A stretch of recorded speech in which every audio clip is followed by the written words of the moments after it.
열린시장 작전타임 시간입니다. 토마토 투자 전문가와 함께 작전타임 시간 가져보겠습니다. 박준영 응용효과 함께하겠습니다. 안녕하세요. 네, 안녕하세요. 네, 오늘 작전명 어떻게 준비하셨나요? 예, 오늘 시장의 작전명은 조정 시점을 이용해서 주식 비중을 확대하라. 네. 그렇게 잡았습니다. 그만큼 긍정적이네요. 네. 최근에 계속 이제 긍정적인 의견을 좀 주고 계시고 네. 시장도 좀 바닥 만들고 이쪽으로 올라서면서 좀 이틀째 양봉입니다. 21선 위로 올라서는 그 모습인데요. 자, 주식 비중을 확대하라. 이렇게 주신 그 이유부터 들려주세요. 네, 그렇습니다. 제가 8월 말 주가 급락세부터 네. 공포의 주식을 사고 그다음에 발겐 세일 구간이고 지난주 같은 경우는 9월 달에 제가 주식 투자 적기라고 좀 작전명을 잡아드린 것 같은데 여전히 주식을 사야 되는 전 구간이다 좀 봐야 될 것 같습니다. 일단 가장 중요한 부분 자체가 오늘 또 미국 시장이 좀 빠지면서 우리 시장이 어제 급등세가 약간 주춤거리고 있는데 미국 시장이 지표가 좋게 나와서 그렇지 않습니까? 고용자 수가 큰 폭으로 증가된 부분 자체가 금리 인상 시점이 좀 빨라지지 않겠는가 그런 부분인데 여러 가지 과거의 어떤 금리 인상 시점에 주가의 글로벌 시장의 주가 움직임을 본다 한다면 금리 인상 시점에서 주가가 빠진 경우는 거의 없습니다. 그래서 어떻게든 간에 금리가 인상이 되든 간에 보류가 되든 간에 긍정적인 그런 어떤 흐름으로 전개될 가능성이 크다는 관점에서 또 이미 어제 주가 급등 자체가 그렇던 분위기를 나타냈다고 봐야 될 것 같습니다. 특히 어제 일본 시장 같은 경우 저는 깜짝 놀란 게 네. 무려 7.7%가 네. 떴어요.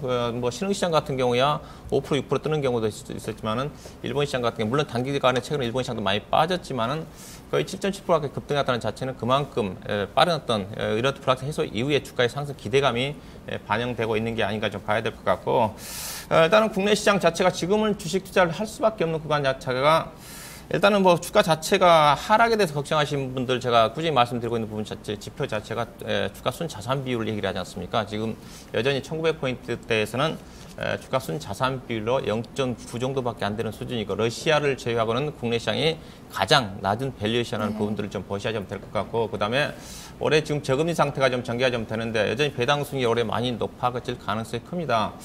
주가의 어떤 대세를 판단하는 지표 중에 하나가 주가 수익률 갭이라고 있거든요. 일드 갭이라고 있는데 PER의 역수가 우리가 예상할 수 있는 주식 투자 수익률로 우리가 판단합니다. 근데 PER이 10배면 10년 안에 주당 EPS로 원금을 확보할 수 있는 그런 기간이기 때문에 10% 정도 예상할 수 있는 기대 수익이거든요. 거기에다가 우리가 주식 투자를 안 하게 되면 채권을 투자하지 않습니까? 채권이라든가 정기예금에 넣을 수가 있는데 현재 지금 A등급 회사채 등급이 대체적으로 한 3% 내외 정도가 되기 때문에 그런 어떤 기회 비용을 감안하면 지금 주식 투자로서 얻을 수 있는 예상 수익률이 7.5%가 넘습니다. 과거에 88년도 이후에 우리나라 주식시장의 대세의 꼭지점과 바닥권에서 보게 된다 한다면 2003년도에 카드 대란 위기 때 주가 수익률 갭이 8.5 이후로 가장 지금 주가 예상 투자 수익률이 높은 시점이다. 그렇던 관점에서 현재 9월달 시장은 또 배당 투자가 본격화될 수 있는 그런 시점이라는 관점에서 조정 시점에서는 주식을 사야 되지 않겠는가. 본격 주가 상승은 아무래도 어느 정도 반등이 나왔기 때문에 FOMC 불확실 해소가 전 이후라고 좀 봐야 되겠죠. 그 시점에서는 당분간 약간 변동성이지만은 조정 시점에서 주식을 충분히 매수할 수 있는 그런 시점이다 보고 있습니다. 네, 이렇게 주식을 사야 되는 그 이유가 많네요. 그만큼 저평가됐고 배당 매력도 있고 지금이 일단 매수할 수 있는 그 적기다라는 그 판단이신데 그렇다면 주식을 사기 위해서 봐야 되는 그런 것들이 있을 것 같아요. 이 미션으로 좀 살펴볼까요? 예, 오늘 시장 미션은 그래서 세 가지를 좀 잡아봤습니다. 일단 시장이 가기는 갈 건데 그래도 좀 리스크 관리를 해야 됩니다. 그래서 첫 번째는 고성장주, PBR 높은 종목들에 대해서는 리스크 관리가 필요하지 않겠나 봐야 될 것 같고 여전히 종합주가지수가 1900포인트 초반이고 코스닥 시장이 지금 660포인트 언저리입니다. 코스피 시장의 1950포인트, 그 다음에 코스닥 시장의 직전 고점인 690포인트 정도까지는 아무래도 낙폭 가대 종목들이 빠르지 않게 돼서 낙폭 가대 종목들 중심으로 관심을 가지셔야 될 것 같고 그 다음에 이후에는 결국은 어느 정도 반등이 나오면 실적이기 때문에 3분기에 실적 증가 종목 쪽에 관심을 가져봐야 하지 않겠는가 세 가지를 잡아봤습니다. 네, 자 먼저 고성장주 리스크 관리, 성장성이 과도하게 반영된 그 종목군들을 말씀을 해주시는 것 같은데 네, 그 그렇죠. 종목이 어떤 종목인가요? 예, 일반적으로 주식은 성장성이 있어야 주가는 가기에 마련이지만은 그래도 지나치게 올라간 종목들은 분명히 리스크가 커진다고 좀 봐야 될 것 같습니다. 우리가 고성장주라는 것 자체는 이제 고퍼 종목일 수가 있고 또 PBR이 높은 종목이라고 볼 수가 있을 겁니다. PBR이 높은 종목들은 대체적으로 지금 가장 PBR이 높은 종목들이 이른바 상반기 때 주가 많이 올라왔던 바이오 헬스케어라든가 일부 제약주라든가 그들 일부 화장품 관련 종목들이 거기에 포함된 게 아닌가 봐야 될 것 같은데 표가 좀 나간지 모르겠지만은 지금 뭐 바이로메드라든가 예를 들어서 본다면 PER이 주가가 반토막 났지만은 네. 23배라는 거죠.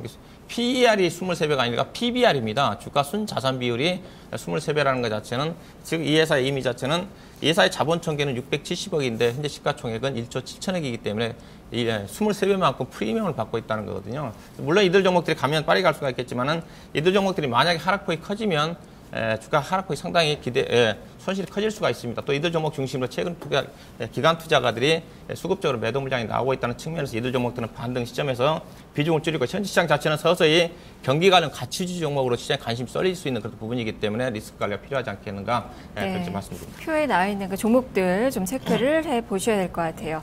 자, 그리고 두 번째가 낙폭과대 종목에 관심을 갖자. 이 종목군들은 뭐 단기적인 관점이신 건가요? 예, 일단은 단기적인 관점이죠. 어떻게 보면 최근에 여전히 낙폭과대 종목 지수가 좀 다시 좀 회귀했기 때문에 낙폭과대 종목들이 많습니다. 최근에 20일 동안 평균적으로 30% 이상 빠진 종목들이 중소형 종목들 중심으로 해서 거의 한 20%에서 30% 정도까지 될 정도로 아직까지 낙폭이 큰데 물론 그들 종목 중에서 조금 전에 지나치게 성장성이 반영이 되면서 기업 가치 이상이 올라간 종목들이 또 있지만은 대체로 기업의 가치가 그렇게 훼손되지 않는 상태인데 주가가 많이 빠진 종목들이 있습니다. 뭐 CS 자산관리 같은 경우도 아직도 48% 정도 빠진 것 같고, 그다음에 뭐 대림 비앵커라든가 그런 종목 실적이 좀 괜찮은데 주가 많이 빠진까. 그다음에 오늘 같은 경우 페인트 관련 종목들이 주가가 많이 빠졌는데 반등폭이 좀 빠르게 좀 전개되고 있는 것 같죠. 페인트 관련 종목들도 최근에 주가가 거의 고점 대비해서 거의 반 정도 빠진 것 같습니다. 사마 페인트라든가 노르 페인트라든가 관련 종목들이 이제 반등이 좀 빠르게 진행되고 있다는 관점에서 단기적으로 종합주가 지수 개인적으로 1950과 그다음에 코스닥 시장에 690포인트 정도까지는 낙폭 과대 종목들이 빠르지 않겠는가. 그 이후에는 결국은 이제 실적 차별화 장사 전개되니까 실적 호전 종목 중심으로 해서 중기적으로 접근하는 그런 매매 전략이 필요할 것 같습니다. 네, 마지막이 3분기 실적 증가 종목에 주목해라. 실적 호전 종목들 알려주세요. 예, 일단은 시장은 어떻게 보면 이제 뭐 실적 차별화 장사가 낙폭과대 이후에 전개 좀 되는 거니까 전반적으로 실적이 좋아지는 업종은 상반기 때 좋아지는 업종이 하반기 때 좋아질 수밖에 없습니다. 경제 여건 자체가 특별히 달라지는 부분이었기 때문에 상반기 때 실적이 좋아졌던 업종이 에너지 업종, 화학 업종, 증권 업종인데 최근에 1개월 동안 그 실적 변화율을 본다 하더라도 그들 관련 종목들이 그래도 실적이 어려운 국면에 좋아지고 있기 때문에 그들 관련 업종에서 뭐 종목들을 좀 잡아볼 필요가 있을 것 같고요. 뭐 표가 좀 나오고 있지만 일부자 몇몇 종목들을 뽑아본 겁니다. 이중금에서 최근 주가가 빠지면서 가격적인 메리트가 부각되고 있는 종목들 예컨대 메리츠정금증권 같은 경우도 충분히 배당 수익까지 감안하면 괜찮을 것 같고 화학업종인 롯데케미칼이라든가 대한유화라든가 그들 관련 종목들이 하반기 때 실적이